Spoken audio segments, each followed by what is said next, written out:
आप लोग कह रहे हैं कि सोनम वांगचुक एक देशद्रोही है, तो फिर जब हमारे सैनिक इतने मुश्किलात में हैं सीमा पर, तो उनके लिए भी एक सोलर हीटेड शेल्टर क्यों ना बनाया जाए। क्योंकि आपने सुना होगा यहाँ हमने सोलर हीटेड घरों को बनाने में काफी महारत हासिल की पिछले कोई 25-30 सालों में। तो अब ये मोबाइल यानी कि उठा के जिसे हम ले जा सके ऐसे घरों में, यानी कि तंबू, 1 महीने में डेवलप किया। और इसका खर्चा हमने सरकार से नहीं लिया, बल्कि ये जो परियोजना है ये मेरे अपने खर्चे से एक सेना के लिए भेंट या तोहफा के रूप में करने का हमने सोचा।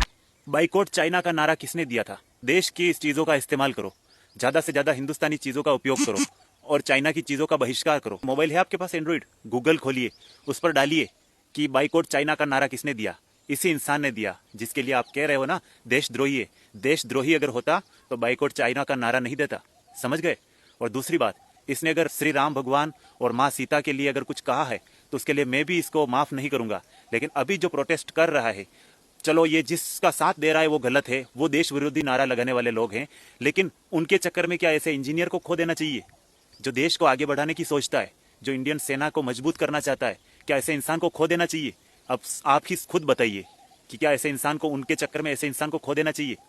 मैं ये नहीं बोलूंगा कि आप कॉकरोच जनता पार्टी को सपोर्ट करो, लेकिन हाँ, मैं एक बात आपसे जरूर बोलूंगा कि आप सोनम वांगचुक को जरूर सपोर्ट कीजिए, क्योंकि वो अपने लिए प्रोटेस्ट नहीं कर रहे हैं, वो अपने लिए अनशन नहीं कर रहे हैं, वो आपके बच्चों के लिए कर रहे हैं, आपके आने वाले भविष्य के लिए कर रहे हैं अनशन। उन्होंने देश के लिए क्या काम किया है, उन्होंने देश के लिए क्या त्याग दिया है, आप उनके बारे में एक बार पढ़िए, जानिए। मैं खुद इंडियन आर्मी का एक सिपाही हूँ, मेरे को पता है उन्होंने इंडियन आर्मी के लिए क्या किया है। -50 डिग्री के टेम्परेचर में उन्होंने एक ऐसा टेंट बना के दिया, सोलर टेंट, जो -50 डिग्री के टेम्परेचर में भी गर्म रहती है। मैं देशवासियों से ही अपील करना चाहता हूँ कि आप लोग सोनम वांगचुक को मरने नहीं देना, क्योंकि बार बार देश में ऐसे लोग पैदा नहीं होते।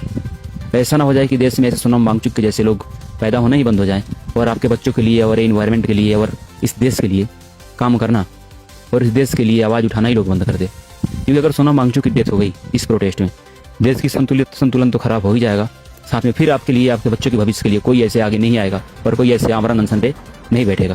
तो प्लीज़ आप लोग अपने बच्चों के भविष्य के लिए और इस देश के भविष्य के लिए एक बार सोनम वांगचुक का साथ जरूर दे।